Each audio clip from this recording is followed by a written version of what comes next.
বলে থাকেন যে জীবনে সময়ের পূর্বে এবং ভাগ্যের থেকে বেশি কিছুই পাওয়া যায় না। এটা যার যার নিজের বক্তব্য।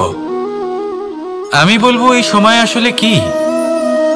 এই সময় হলো যাতে যুগ যুগান্তর নিহিত আছে, যার মধ্যে দিন আছে, মাস আছে, বছর আছে, ঠিক কিনা? বাস্তবে আপনার কাছে সময় কতটা আছে যা আপনি সদ্ব্যবহার করতে পারেন? তখন থেকে আছে যখন থেকে আপনি নিজেকে বুঝতে শুরু করেন। ততক্ষণ আছে যতক্ষণ না আপনি এই সংসার ছেড়ে চলে যাচ্ছেন। শুধু এটুকু সময় আছে আপনার কাছে। আর যদি ভাগ্যের কথা বলা হয়, তাহলে ভাগ্য হলো সেই পরিস্থিতি যখন মানুষ নিজেকে সময়ের হাতে সমর্পণ করে দেন, তাকে ভাগ্য বলে। অর্থাৎ আপনি জীবনে পরিশ্রম করেছেন, বিপদের সম্মুখীন হয়েছেন, সামনে এগিয়ে গেছেন, কোথাও পৌঁছে গেছেন, এবং তখন আপনার মনে হলো যে ব্যাস এখানেই থেমে যাওয়া উচিত। তাহলে সেটাই হবে আপনার ভাগ্য। যদি ভাগ্যের কথা বলা হয়, তাহলে বলবো সত্যবানের ভাগ্যে মৃত্যু লেখা ছিল, কিন্তু সাবিত্রীর কর্ম তাকে পুনর্জীবিত করে তুলেছিল। অর্থাৎ এই ভাগ্য বদল করা সম্ভব কর্ম এবং পরিশ্রমের দ্বারা। ভেবে দেখুন, রাবণ মাতা সীতাকে হরণ করেছিল। যদি শ্রীরাম সেটাকে ভাগ্য বলে মেনে নিতেন, তাহলে কখনো ভাগ্য বিধাতা হয়ে উঠতে পারতেন না। ভাগ্য হলো একটা বাঁধন যেটাকে ভেঙে ফেলা খুব প্রয়োজনীয়। নিজের লক্ষ্যের কাছে পৌঁছতে হবে। হতেই পারে এই লক্ষ্য হলো পরমাত্মার কাছে পৌঁছে যাওয়া। আপনি যদি পরমাত্মার কাছে পৌঁছতে নাও পারেন, তাও সেই পথে কিছুটা অগ্রসর হতে পারছেন, তাই না? তাহলে ভাগ্যের এই বাঁধন ভেঙে ফেলুন, নিজের কর্মের দ্বারা নিজের প্রারব্ধ গড়ে তুলুন এবং আমার সাথে ভালোবেসে বলুন, রাধা রাধা। মানুষের একটি সমস্যা আছে যে মানুষ সাফল্যকে মাপতে থাকেন, লক্ষ্যপ্রাপ্তিকে মাপতে থাকেন এবং তার তুলনা করতে থাকেন যে ও এত কিছু পেল আর আমি পেলাম না, ওর কাছে এত কিছু আছে কিন্তু আমার কাছে নেই। এই তুলনা করার জন্য ওনারা দুঃখী হয়ে পড়েন, নিরাশ হয়ে পড়েন। তাই আমি একটা প্রশ্ন করছি যে এটা কি উচিত? এই সংসারে আপনি কি নিয়ে তুলনা করবেন, যেখানে সূর্যদেব চন্দ্রমা দুজনেই আছেন, দুজনেই হলেন বিশেষ, দুজনেই নিজ নিজ সময়ে উদিত হন। এদের মধ্যে একজন না থাকলে তাহলে আমাদের জীবন কঠিন হয়ে পড়বে। ঠিক সেইভাবেই আপনি যদি একটা বড় রেখা অঙ্কন করেন, তাহলে অন্য রেখাটি ছোট হয়ে পড়ে না, সে তেমনই থাকে যেমনটা সে ছিল। আপনার অস্তিত্ব কখনো ছোট বা বড় হতে পারে না। শুধু তুলনা করার জন্য আপনার এটা মনে হতে পারে। যদি আপনি যুদ্ধ করতে চান, আপনার তলোয়ারের প্রয়োজন পড়বে। যদি বস্ত্র তৈরি করতে চান, এত বড় তলোয়ার দিয়ে কিছুই হবে না, তখন প্রয়োজন পড়বে একটা ছোট্ট সূচের। তাই তুলনা করবেন না, না নিজেকে ছোট মনে করবেন, না অন্য কাউকে। সবার সাথে সহযোগিতা করুন, আর যদি তুলনা করতেই হয় নিজের সাথে করুন, যে কাল আমি কেমন ব্যক্তি ছিলাম, আজ কি তার থেকে শ্রেষ্ঠ হয়ে উঠতে পেরেছি? ভেবে দেখুন ভবিষ্যতে গিয়ে আপনি কতটা শ্রেষ্ঠ ব্যক্তি হতে পারেন। আসুন আমার সাথে ভালোবেসে বলুন, রাধা রাধা। বস্ত্র আমাদের সকলের প্রিয়, এটা আমাদের জীবনযাপনের জন্য প্রয়োজনীয়। আমরা সবসময় চেষ্টা করি সেই বস্ত্র পরতে যা পরলে আমাদের দেখতে ভালো লাগে। কিন্তু কখনো এই কথা ভেবে দেখেছেন যে কিছু বস্ত্র যদি স্বচ্ছ হয়, তাহলে তা পুরনো হলেও দেখতে ভালো লাগে? ঠিক তেমনি যেমন কোনো খাবার যদি মশলাদার না হয়, অত্যন্ত সুস্বাদু নাও হয়, কিন্তু যদি তা গরম হয়, টাটকা হয়, তাহলে খেতে ভালোই লাগে। ঠিক সেইভাবেই যদি কোনো ব্যক্তি সুন্দর নাও হয়, কিন্তু তার কথা খুবই মধুর হয়, তাহলে সেই ব্যক্তি সকলের প্রিয় হয়। কোনো ব্যক্তি যদি ধনবান নাও হন, কিন্তু তিনি যদি গুণী হন, তাহলে এই সংসারে সম্মান লাভ করেন। সেই জন্য কখনো এই বিষয়ে দুঃখ পাবেন না যে আপনার কাছে ভৌতিক স্বাচ্ছন্দ্য নেই। আপনার কাছে সব থেকে বড় বস্তু, সব থেকে মূল্যবান বস্তু যেটা আছে, সেটা হলো আপনার আত্মা, আপনার মন, আপনার বিচারধারা, আপনার গুণ, আপনার কথা। এগুলো সবসময় শুভ রাখুন এবং সবসময় নিজের সাথে রাখুন। এই জীবন সফল হবে এবং প্রেমময় হয়ে বলে উঠবে, রাধা রাধা। নন্দ বাবাও খেলার ছলে খুব বড় বড় শিক্ষা দিতেন। অনেকদিন আগেকার কথা, বাবা আমার জন্য একটা মানচিত্র নিয়ে এলেন। এটা ছিল জম্বুদ্বীপের মানচিত্র, ঠিক যেন একটা ধাঁধা, যা টুকরো টুকরো করে বিভিন্ন দিকে ছড়ানো, যেগুলোকে আমায় জুড়তে হতো। ব্যাস শুধু এটুকুই ছিল আমার কাজ। আমি বারবার প্রচেষ্টা করলাম, কিন্তু বারবার অসফলই রয়ে গেলাম। বাবা এটা দেখলেন এবং হাসলেন। বাবা বললেন, একটা কাজ করো, এই প্রত্যেকটি অংশকে উল্টে রাখো। আমিও উল্টে রাখলাম। তারপরে দেখলাম প্রত্যেক অংশে মানুষের শরীরের কোনো না কোনো অংশ চিহ্নিত। কোথাও হাত আছে, পা আছে, কোথাও মুখ আছে। বাবা বললেন যে এবার এটা জুড়তে চেষ্টা করো। আমিও জুড়ে দিলাম। মানুষের মানচিত্র পূর্ণ হলো। এবার বাবা বললেন, এটা উল্টে রাখো, মানচিত্র পূর্ণ আকার ধারণ করেছে। আমি বললাম, ঠিক আছে। আমি উল্টে রাখলাম। দেখলাম জম্বুদ্বীপের মানচিত্র পূর্ণ হয়েছে। বাবা বললেন, যদি দেশকে সফল করে তুলতে চাও, শক্তিশালী করতে চাও, স্থির বানাতে চাও, তাহলে সবার আগে দেশবাসীকে একত্রিত করতে শেখো। সকল সৈন্যগণ যখন একজোট হয়ে দাঁড়াবে, তখন দেশের শক্তি আরো বেড়ে যাবে। শুধু তাই নয়, বাবা বললেন, যদি ভালোবাসার সাথে জড়িয়ে পড়ো, তাহলে পরমাত্মাও তোমার সামনে এসে দেখা দেবেন। তাহলে এটাই করুন, আর আমার সাথে ভালোবেসে বলুন, রাধা রাধা। ছোটবেলা থেকেই আমি গরু চড়িয়ে অভ্যস্ত, সেই জন্য সকলে আমাকে গোপাল নামে ডাকত। কিন্তু গোপাল হয়ে আমি একটা অমূল্য শিক্ষা লাভ করেছি। আমি দেখেছি যে গৌশালাতে অনেক বাছুরের মধ্যে একটি গাই তার নিজের বাছুরকে অবশ্যই চিনে ফেলে। যেখানে সমস্ত বাছুর একই রকম দেখতে এবং প্রত্যেকের স্বরও সমান, তারপরেও সকল বাছুরের মধ্যে নিজের বাছুরকে ঠিক চিনতে পেরে যায় এবং তার সাথেই থাকে। ঠিক এইরকমই কিছুটা হয় আমাদের কর্ম এবং তার কর্মফল। আপনি সবার মাঝে থেকেও কোনো কর্ম যদি করেন, সেই কর্মফল সবার মধ্যে আপনাকে চিনে ফেলবে এবং আপনার সাথেই থাকবে। তাই যখনই কর্ম করবেন, ভেবে চিন্তে করবেন। কোনো কর্ম করার আগে একবার ভেবে দেখুন, তাহলে জীবনে বারংবার অনুতপ্ত হতে হবে না। কারণ বিষয়টা কিছুটা এরকম যে এই সংসারে আপনি কাল, কর্মফল এবং সময়, এই তিনের হাত থেকে কখনো লুকোতে পারবেন না, কখনো পালাতেও পারবেন না। আসুন আমার সাথে ভালোবেসে বলুন, রাধা রাধা। জন্ম এবং মৃত্যু, একটি হলো জীবনের সূত্রপাত, আরেকটি জীবনের সমাপ্তি। এটা হলো একটি চক্র, এবং প্রত্যেক চক্রের মতোই এটাও যেখান থেকে শুরু হয় সেখানে এসেই সমাপ্ত হয়।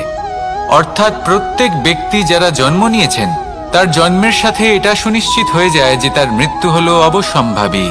এই সংসারে এমন কিছুই নেই যা চিরকালের মতো থেকে যায়। এবার এটা আমরা সবাই জানি। আমাদের কাছে যে জীবনটা আছে, যেটা আমরা যাপন করতে পারি, সেই সময়কালে আমরা কি করতে পারি সেটা গুরুত্বপূর্ণ। এমন কিছু করুন যার ফলে মৃত্যুর পরেও আপনি অমর হয়ে থাকবেন। আমাদের কথা, আমাদের কর্ম এই সংসারে প্রেরণা প্রদান করতে পারে। আর যদি আমরা প্রেরণা নাও জোগাতে পারি, তাও এই সন্তোষ বোধ যেন থাকে যে আমরা আমাদের জীবন ব্যর্থ হতে দিইনি। এই জীবন যাপন করার ইচ্ছেতেই আমরা সময় ব্যর্থ করে দিই। আর এই জীবনকে যাপন করার সর্বশ্রেষ্ঠ উপায় হলো এটাই যে কখন আমাদের মৃত্যু হবে, কিভাবে আমাদের মৃত্যু হবে, এই চিন্তা ত্যাগ করে যেন আমরা বর্তমানে বেঁচে থাকি, আজকে বেঁচে থাকি, আজকে দাঁড়িয়ে কর্ম করি এবং আজ যে সংকট সামনে তার সম্মুখীন হই। ভবিষ্যতের পথ নিজে থেকেই উন্মুক্ত হবে।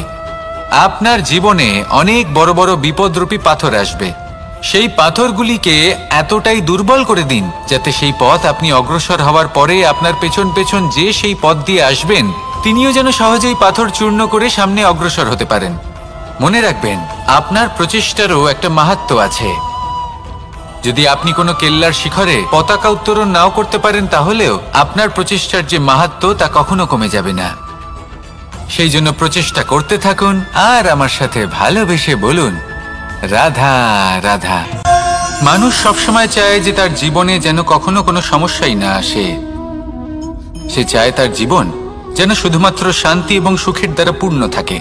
কিন্তু এই চাহিদা অনুচিত কিছু নয়। আমরা সবাই এটাই চাই যে জীবনে সুখ থাক, শান্তি থাক। কিন্তু এই কথা সবসময় মনে রাখবেন, যে সূর্য উদিত হন সংসারকে প্রকাশমান করেন, দুপুরবেলায় সংসারকে রৌদ্র প্রদান করেন, সন্ধেবেলায় তাকেও অস্ত যেতে হয়। এবার আমাদের জীবন চক্র কিছুটা এরকমই। কোনো কিছুই চিরকাল একরকম থাকে না। কখনো এই নদীকে দেখুন, যা বয়ে চলেছে। এই নদী যা বয়ে চলেছে তার পথেও অনেক বিপদ আসে।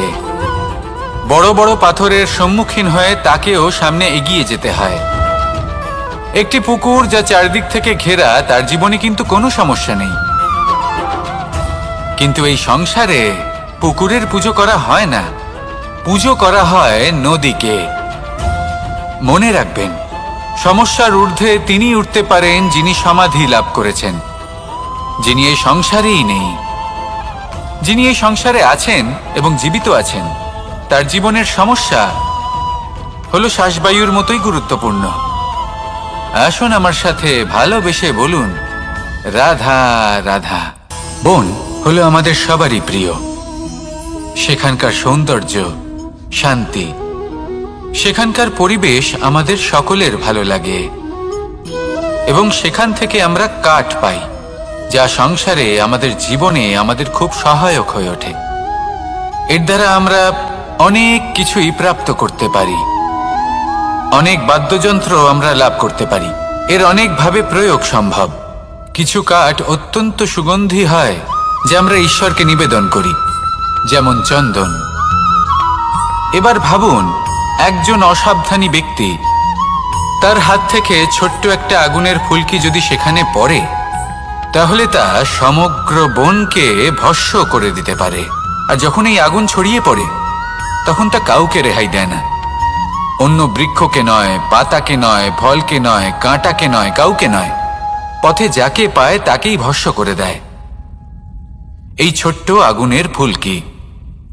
কিন্তু এই ছোট্ট আগুনের ফুলকি সবার আগে কাকে ভস্ম করে? সেই সকল ছোট ছোট শুকনো পাতা, সেই ছোট ছোট গাছের ডাল। ঠিক সেইভাবেই আপনার জীবনে একজন খারাপ ব্যক্তি এসে হয়তো আপনার সমগ্র জীবন ধ্বংস করে দিতে পারে। আর আপনার এই জীবনে এই ছোট ছোট শুকনো পাতা এবং এই ছোট ছোট শুকনো কাঠ আপনার ছোট ছোট স্বার্থ। আপনার স্বার্থের দ্বারা এই অশুভ ব্যক্তি আপনার মনে অশুভ আবেগ বাড়িয়ে তুলবে এবং আস্তে আস্তে আপনার জীবন শেষ করে দিতে পারে। তাই মনে রাখবেন, এই জীবন অমূল্য। আপনি হলেন অমূল্য। এই জীবন যাপন করুন এবং এই জীবনের কাছে পৌঁছানোর দ্বার আর কোথাও নেই, আপনার কাছেই আছে। আপনার মনে, আপনার বিবেকে, আপনার দৃষ্টিভঙ্গিতে, আপনার ভাবনাতেই আছে। এই দ্বারকে খুলুন, জীবন সফল হবে আর ভালোবেসে বলবে, রাধা রাধা। কথায় আছে যে স্বপ্ন এবং লক্ষ্য হলো একটি মুদ্রারই দুটি দিক। যতক্ষণ না স্বপ্ন দেখছেন, ততক্ষণ বুঝবেন কি করে আপনার লক্ষ্য কি? স্বপ্ন দেখে যদি নিজের লক্ষ্য বুঝতে পারেন, সেটা পেতে চান, তবেই সেটা লাভ করতে পারবেন। কিন্তু স্বপ্ন এবং লক্ষ্য, এই দুইয়ের মধ্যে একটা ভারসাম্য রয়েছে যেটা বজায় রাখা প্রয়োজনীয়। একে আমরা বলে থাকি পরিশ্রম। দেখুন, যদি আপনি স্বপ্ন দেখতে চান, তাহলে পরিশ্রম ত্যাগ করে নিদ্রা লাভ প্রয়োজন। কিন্তু যদি আপনি লক্ষ্য লাভ করতে চান, তাহলে আপনাকে নিদ্রা ত্যাগ করে পরিশ্রম করতে হবে। তাই আলস্য ত্যাগ করুন এবং সিদ্ধান্ত নিন যে আপনি কি চান। আপনার জীবনের এই তুলাদণ্ডে স্বপ্নের পাল্লা ভারী হওয়া প্রয়োজন নাকি লক্ষ্যের?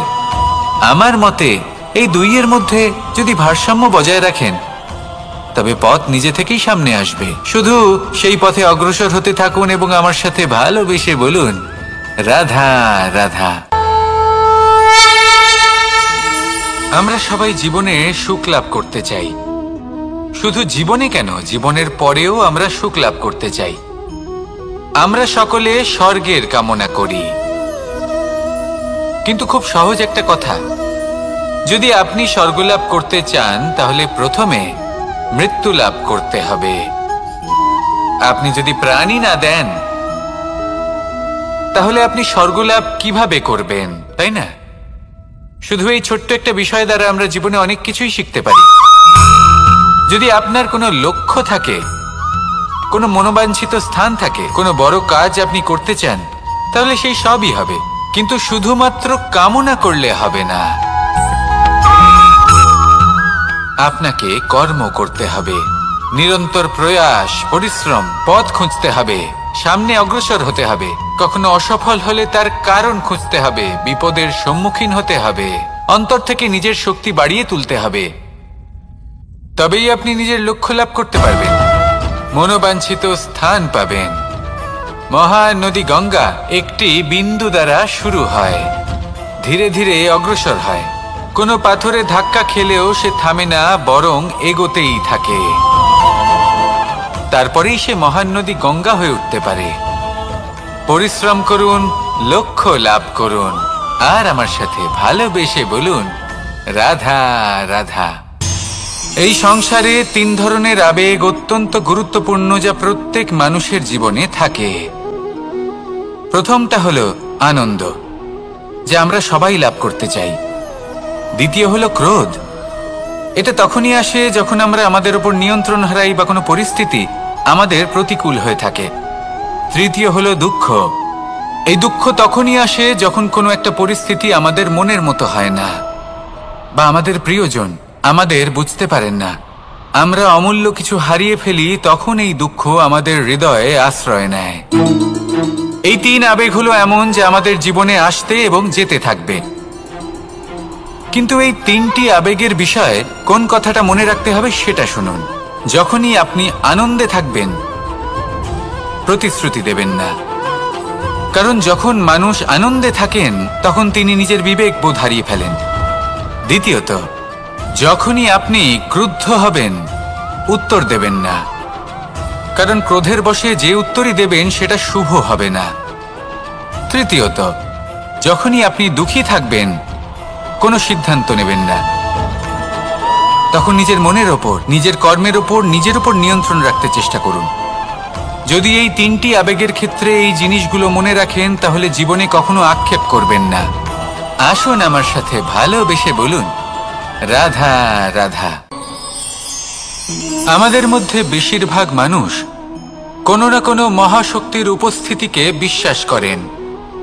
আমরা মনে করি যে এ হলো সেই মহাশক্তি যার প্রভাব, যার কৃপা চিরকাল আমাদের উপর বজায় থাকে। আমাদের কর্মের ওপর, কর্মফলের ওপর চিরকাল তার দৃষ্টি থাকে।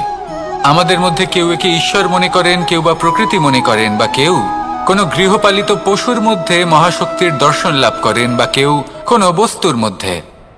প্রত্যেকের নিজস্ব বিশ্বাস আছে, কিন্তু সেই শক্তির থেকে আশীর্বাদ লাভের জন্য বা কোনো ইচ্ছে পূরণের জন্য আমরা কখনো না কখনো মন্দিরে যাই। এই মন্দির শব্দের সূত্রপাত কিভাবে, আগে সেটা বুঝে নেওয়া যাক। মন্দির, এই শব্দের আরম্ভ হলো মনের দ্বারা।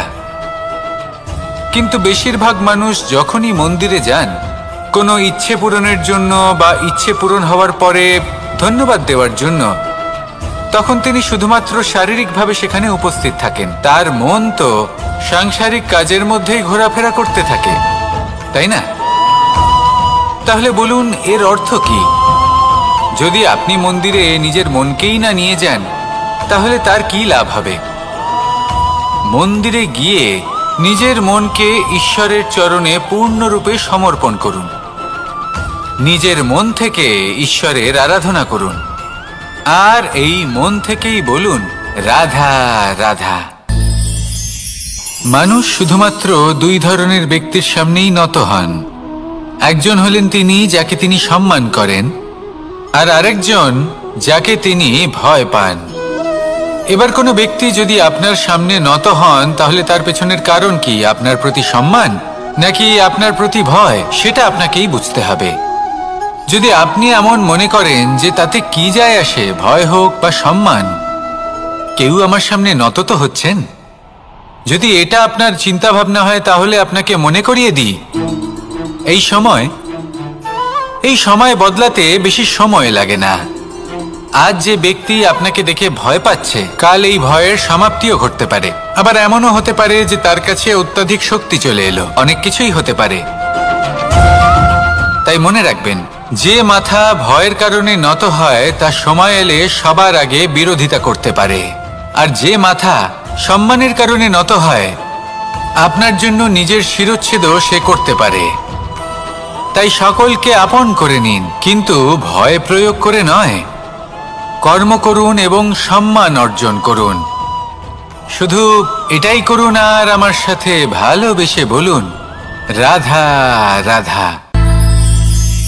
সূচের শেষে একটি ছিদ্র থাকে যার দ্বারা আমরা এই সুতো পরাতে পারি, আর তারপর সূচের সাহায্যে এই সুতো দিয়ে বস্ত্র সেলাই করা যায়। কিন্তু যদি সুতোটা সোজা করে ধরা না হয় তাহলে সূচে কখনো এই সুতো পরানোই সম্ভব নয়।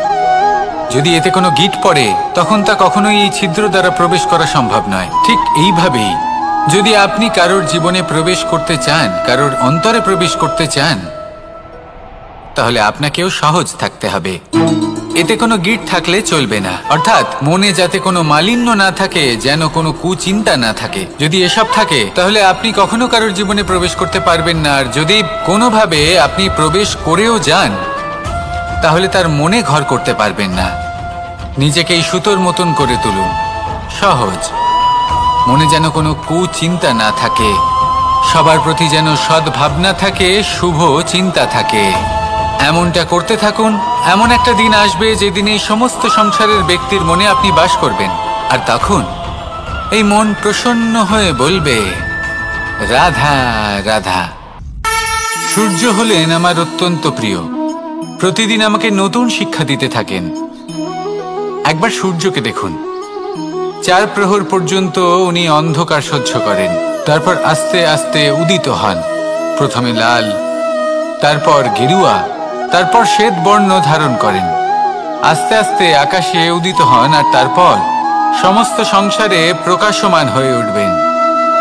এ হলো সূর্যের তপস্যা, তার ধৈর্য, তার প্রতীক্ষা, তার পরিশ্রম, যার ফলে উনি সংসারে সর্বোচ্চ স্থান অধিকার করেছেন। যদি আপনিও এই সংসারে সূর্যের মতোই মহান হয়ে উঠতে চান, সূর্যের মতো এই সংসারে সর্বোচ্চ স্থান অধিকার করতে চান, তাহলে আপনাকে সূর্যের মতোই তপস্যা করতে হবে, প্রতীক্ষা করতে হবে, ধৈর্য ধরতে হবে, পরিশ্রম করতে হবে। তবেই এই সংসারে আপনি সম্মান লাভ করবেন, যশ লাভ করবেন। আসুন আমার সাথে ভালোবেসে বলুন, রাধা রাধা। স্বপ্ন, আমরা জীবনে স্বপ্ন দেখতে থাকি, সেটা পূরণ করার পূর্ণ প্রয়াস করে থাকি। কিন্তু এই স্বপ্ন পূরণ না হওয়ার পরিস্থিতিতে আমরা ভেঙে পড়ি, ছিন্ন বিচ্ছিন্ন হই, আর তারপর এই বোঝা আমরা আগামী প্রজন্মের ওপর রীতিমতো চাপিয়ে দিই। আমরা এটাই মনে করি যে আমরা যেটা হতে পারিনি সেটা আমাদের সন্তান অবশ্যই হবে। আমরা যা কখনো পাইনি আমাদের সন্তান অবশ্যই তা পাবে। এটা যে অনুচিত সেটা আমরা ভাবি না, কিন্তু এটা ভুল, আর এই ভুল আমরা সকলেই করে থাকি। সন্তান প্রকৃতি আর পরমাত্মার আশীর্বাদ, ওদের ভেতরে তাদের নিজের একটা অস্তিত্ব। রাধা রাধা। এই পুকুর দেখছেন আপনি? পুকুরের জল কখনো প্রবাহিত হয় না, একই স্থানে জমে থাকে, আর সেই কারণে কিছুদিন পর ময়লা হতে শুরু করে। কিন্তু তাও আমরা একে ত্যাগ করি না, আমরা তবুও একে পুজো করি। শুধুমাত্র এই কারণে নয় যে অতীতে সে আমাদের তৃষ্ণা মিটিয়েছে, কিন্তু এই কারণেও যে যদিও বা সে ভবিষ্যতে আমাদের তৃষ্ণা না মেটায়, কিন্তু প্রয়োজন হলে আগুন অবশ্যই নেভাতে পারে। ঠিক সেই রকমই হয় আমাদের সম্পর্ক, সম্পর্ক যা আমরা বহু বছর পরিশ্রম করে তৈরি করি, যে দরকার পড়লে আমাদের সহায়ক হয় কোনো না কোনোভাবে। সেই জন্য সম্মান করতে শিখুন এই সম্পর্কগুলিকে। শিখুন এই সম্পর্কগুলিকে অটুট রাখতে। কথায় কথায় এই সম্পর্কগুলিকে ভেঙে দিতে শিখবেন না। রাধা রাধা। বিষ, এই শব্দটা শুনলেই মনে অনেক কল্পনা জন্ম নেয়। কল্পনা অসহ্যকর তিক্ততা, কল্পনা অত্যন্ত বেদনাদায়ক মৃত্যু। এবার যদি আপনাকে জিজ্ঞেস করা হয় যে সবচেয়ে বিষাক্ত বিষ কোনটা, তাহলে আপনি কি বলবেন?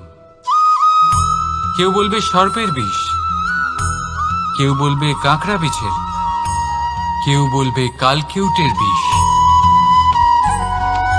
কিন্তু না,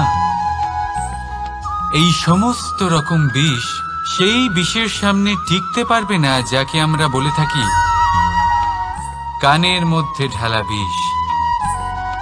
শুনতে অত্যন্ত মিষ্টি, কিন্তু তিক্ততায় অত্যন্ত বিষাক্ত। পেটের মধ্যে যাওয়া এই বিষ শুধুমাত্র একটি মানুষের মৃত্যুর কারণ হয়, কেবল একটি। কিন্তু কানের মধ্যে ঢালা এই বিষ একাধিক সম্পর্কের নাশ করতে পারে। আর এটাতে সেই ব্যক্তির ভুল নেই যে আপনার কানে বিষ ভরেছে, আপনি তাকে দোষ দিতে পারেন না।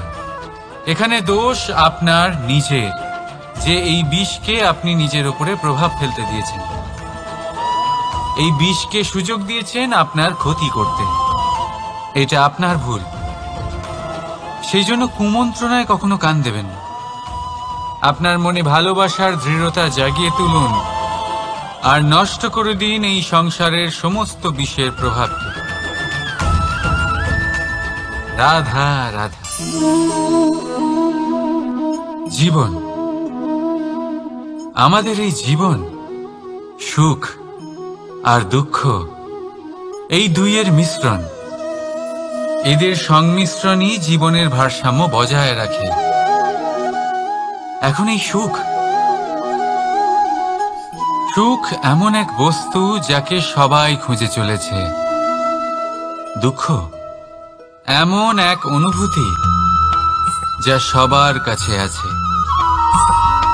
আমাদের প্রত্যেকের জীবনে সুখ আর দুঃখ আসতে থাকবে আর যেতেও থাকবে, এটা অবশ্যই জীবনে থাকবে। কিন্তু সফলতা, এটা সবার জীবনে আসে না। কেন? কারণ এই সফলতা সুখ আর দুঃখের দ্বারা প্রাপ্ত হয় না। সফলতা প্রাপ্ত হয় নিজের উপরে বিশ্বাস করতে থাকলে। আকাশের ওই সূর্যকে দেখুন, সূর্যের বিশ্বাস আছে নিজের উপর যে সে সমস্ত জগৎকে আলোকিত করতে পারবে, নিজের প্রথম রশ্মি দিয়ে অন্ধকারকে দূর করতে পারবে। সূর্য এই বিশ্বাস নিয়েই আসে, আর কিছুক্ষণের মধ্যেই সমস্ত সংসার থেকে অন্ধকারকে বিনাশ করে ফেলে সে। তাহলে মনে রাখবেন, এই সুখের আভাস, এই দুঃখের অনুভূতি আসতেও থাকবে আর যেতেও থাকবে। শুধু নিজের উপরে বিশ্বাস রাখুন, তারপর দেখবেন এই সফলতা আপনার দাস হয়ে থাকবে। রাধা রাধা। চাঁদ কত শ্রেয়, শুভ্র, কত সুন্দর। কিন্তু যদি আপনি মনোযোগ সহকারে দেখেন তাহলে দেখবেন এই চাঁদেও দাগ আছে। আর এই দাগগুলি থাকার কারণে কি এই চাঁদের মাহাত্ম্য কখনো কমে যায়? কখনো নয়। এর কারণ হলো চাঁদের নিরন্তর চেষ্টা। একবার এই আকাশে দেখুন, এই অন্ধকার সবসময় চেষ্টা করে চাঁদকে ঢেকে দেওয়া, কিন্তু এই চাঁদ সবসময় এই অন্ধকারের সাথে লড়াই করতে থাকে। অমাবস্যা থেকে শুরু করে চাঁদের এই যাত্রা পূর্ণিমা অবধি পৌঁছেই যায়। আর তাই এই চাঁদের পুজো করা হয়, এই কারণে এই চাঁদকে মাহাত্ম্য দেওয়া হয়। এইভাবেই যদি আপনার মধ্যে কোনো দোষ থাকে, কোনো খারাপ কিছু থাকে, তাহলে সেটা কোনো বড় ব্যাপার নয়। চেষ্টা করুন সেটাকে শুধরে নেওয়ার, কিন্তু সেই কারণে নিজেকে খারাপ মনে করা, এটা অনুচিত। নিজের ভুলগুলো, নিজের দোষগুলো, নিজের খারাপ দিকের কথা ভুলে আপনি এই সংসারের ভালোর দিকে প্রস্থান করেই দেখুন না। আপনি দেখবেন আপনার অন্তরের তেজ ঠিকরে বেরোচ্ছে। রাধা রাধা। এই পিঁপড়েদের দেখছেন আপনি? সবাই একই রকমের। এদের মধ্যে তফাৎ খুঁজে বার করা অসম্ভব। মনে হয় যেন ওদের আলাদা আলাদা অস্তিত্বই নেই। কিন্তু যদি আপনি মন দিয়ে দেখেন তাহলে দেখবেন প্রতিটা পিঁপড়ের আলাদা কাজ নির্ধারিত। তাদের আলাদা অস্তিত্ব আছে। কেউ বাড়ি বানানোর জন্য মাটি সংগ্রহ করতে পটু, কেউ ঢিপি বানাতে পটু, কেউ খাবার খোঁজায় পটু, আবার কেউ সেই খাবার আনায় পটু। ঠিক সেরকমই হয় মানুষেরা। মনে হতেই পারে সবাই একই রকম, কিন্তু প্রতিটা মানুষের ব্যক্তিত্ব, প্রতিটা মানুষের অস্তিত্ব ভিন্ন হয়। আর সত্যি কথা বলতে কি, প্রতিটা মানুষের ভিন্নতাই আমাদের প্রগতির দিকে নিয়ে যায়। ভাবুন, যদি আপনাকে কারোর সাথে হাত মিলিয়ে চলতে হয় তাহলে আপনাকে আপনার সোজা হাত তার উল্টো হাতে ধরে এগোতে হবে। এটাই সৃষ্টিকর্তার সৃষ্টির নিয়ম। ভিন্নতা, এই ভিন্নতাকে আশীর্বাদ ভেবে চলুন। এতে কোনো খারাপ নেই। রাধা রাধা। দাদা আমাকে বহুবার জিজ্ঞেস করেন যে কানাই, তুমি রাধার সাথে এই সংসারকে প্রেম শেখাতে এসেছো, তাহলে কেন তুমি রাধাকে এত বিরক্ত করো? কেন ও তোমাকে বিরক্ত করে? কেন এই ঝগড়াঝাটি হয়? কেন এই টানাপোড়েন চলে? এবার এটার উত্তর আমি কিছুটা এইভাবে দিতে চাই। পিঁপড়ে সেই বাড়িতেই প্রবেশ করে যেখানে মধু উপস্থিত আছে। যদি আপনার বাড়িতে মধু থাকে, কোনো মিষ্টি জিনিস থাকে, মিষ্টত্ব থাকে, তাহলে পিঁপড়ে সেখানে অবশ্যই প্রবেশ করবে। ঠিক এইরকমই হয় আমাদের সম্পর্ক। এর মধ্যে ছোটখাটো ঝগড়াঝাটি, টানাপোড়েন, রাগ করা, মন ভাঙানো, এই সব তো চলতেই থাকে। বিশেষ করে সেই সম্পর্কগুলিতে যেখানে মিষ্টত্ব আছে।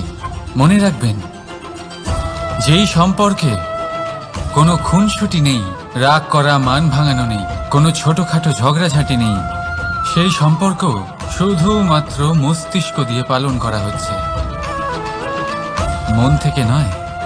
তাই মন থেকে ভালোবাসতে শিখুন। আর এই ছোটখাটো ঝগড়াঝাটির, এই অম্ল মধুর খুনসুটির আনন্দ উপভোগ করুন, কারণ এতেও ভালোবাসা আছে। রাধা রাধা। এই পুস্তক বড়ই কাজের জিনিস। কাহিনী হোক, কবিতা হোক, স্মৃতি হোক, এতে যাই লিখে দেবেন তা ভবিষ্যতের পুঁজি হয়ে যাবে। কিন্তু যদি কখনো এমন হয় যে এই পুস্তক ময়লা হয়ে যায়, বা যদি কোনো পাতায় আপনি ভুল করে কালি ফেলে দেন, বা কোনো বাক্য লিখতে গিয়ে আপনি ভুল করে ফেলেন, তাহলে আপনি কি করেন? সেই পুস্তক কি আপনি তুলে ফেলে দেন? না, তাই তো। শুধু একটা পাতা ছিঁড়ে ফেলেন যাতে সেই পুস্তক সঠিক থাকে, সুন্দর হয়ে ওঠে। এই পুস্তকের মতোই হয় আমাদের সম্পর্ক। তার সেই এক পাতা, একটা ভুল। তাই যে কোনো সম্পর্কে যদি কারোর কোনো ভুল হয়ে গিয়ে থাকে, তাহলে সেই ভুলকে সম্পর্ক থেকে দূরে করা সঠিক হবে। সেই ভুলকে ভুলে যাওয়াই সঠিক হবে। সেই সম্পর্ক ভাঙা নয়, সেই সম্পর্ক সামলে রাখুন। কারণ ভুল তো সবার দ্বারা হয়। যদি এরকম করেন, তবেই জীবনরূপী পুস্তক আরো সুন্দর হয়ে উঠবে। একে অপরকে ক্ষমা করতে শিখুন। একে অপরের ভুলকে ভুলে যেতে শিখুন। তারপর দেখবেন এই জীবনে আরো আনন্দ আসবে, আর এই সম্পর্ক নিঃশ্বাস নিতে থাকবে।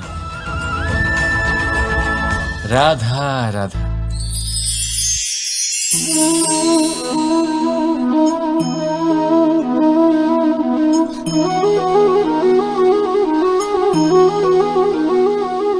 আমার এই ছায়া দেখতে পাচ্ছেন আপনি? প্রকাশের স্রোত যখন মধুর আর দূরে থাকে তখন এই ছায়া লম্বা হয়ে যায়, কিন্তু যেই প্রকাশের স্রোত মাথার উপরে চলে আসে এই ছায়ার আকার ক্রমশ ছোট হতে থাকে, আর অন্ধকারে তো এই ছায়া বিলুপ্ত হয়ে যায়। কিছুটা এরকমই হয় আমাদের অহংকার। সুখের আগমন হলে, বৈভবের উপলব্ধিতে এটা বাড়তে থাকে, কিন্তু যেই সংকটের তাপ বেড়ে ওঠে অহংকার ছোট হতে থাকে। আর যখন সংকটের এই অন্ধকার আমাদের চারিদিক থেকে ঘিরে ধরে তখন এই অহংকার আমাদের ছায়ার মতোই বিলুপ্ত হয়ে যায়। এই আত্মসম্মান নয়, এ হলো অহংকার। আর অহংকার আর কিছুই নয়, শুধু পতনের দিকে প্রথম পদক্ষেপ। আর এই জীবনে পতনের দিকে নয়, প্রেমের দিকে এগিয়ে যান। আর আমার সাথে ভালোবেসে বলুন রাধা রাধা। আপনি কি কখনো ফলে ফুলে পরিপূর্ণ বৃক্ষ দেখেছেন? তার ডালগুলো কিরকম স্বাধীনভাবে বেড়ে ওঠে, কিন্তু যদি এই ডালগুলো মূলের সাথে ঠিকভাবে যুক্ত না থাকে, সেই বৃক্ষের মূলগুলি গভীর না হয়, তাহলে কি হবে? তাহলে কি সে সেই সব সুবিধা পাবে? কখনোই নয়। সেই বৃক্ষের ডাল পড়ে যাবে, সেই বৃক্ষ ভূমিষ্ঠ হয়ে যাবে। ঠিক সেইভাবেই চিন্তা ভাবনার স্বাধীনতার আনন্দ আপনি তখনই আস্বাদন করবেন যখন আপনার শিক্ষা গভীর হবে। তাই স্বাধীন থাকুন দৃষ্টিভঙ্গিতে, কিন্তু যুক্ত থাকুন শিক্ষার সাথে। রাধা রাধা। সমাজ, আমরা এই সমাজে বাস করি আর বহুবার একটা গুরুত্বপূর্ণ কথা ভুলে যাই। এই সমাজ আমরা সকলে মিলে তৈরি করি। সমস্ত সময় কাটিয়ে দিই এইটা ভাবতে ভাবতে যে এই সমাজ কি ভাববে, আমার কি করা উচিত, আমার কি ভাবা উচিত, কি পড়া উচিত, কোনটা সঠিক কোনটা ভুল। যদি আমি এটা করি তাহলে কয়েকজনের এটা মনে হবে না তো যে আমি খারাপ, যখন আমি তা নই। মনে ভয় উৎপন্ন হয় সেই কয়েকজন মানুষের জন্য। তার কারণ হলো আমরা আমাদের মনের কথা শুনতে পাই না, না শুনতে পারি, না বলতে পারি, আর না করতে পারি। সেই কয়েকজন মানুষের ভয়। প্রতিটি মানুষেরই নিজের আলাদা আলাদা ব্যক্তিত্ব আছে, আলাদা দৃষ্টিভঙ্গি আছে। তাই যদি আপনি এটা ভাবেন যে আপনি সবাইকে খুশি করতে পারবেন, তাহলে আপনি ভীষণ বড় ভুল করছেন। জীবনে কর্ম তাই করুন যাতে আপনার অন্তরাত্মা সন্তুষ্ট হয়, আর অন্তরাত্মা সন্তুষ্ট তখনই হবে যখন আপনার কর্ম শুভ হবে। তাই নিজের মনের কথা শুনে এই সংসারে শুভ কর্ম করতে থাকুন, তবেই এই সংসারের কর্মে আপনি সার্থক হবেন। রাধা রাধা।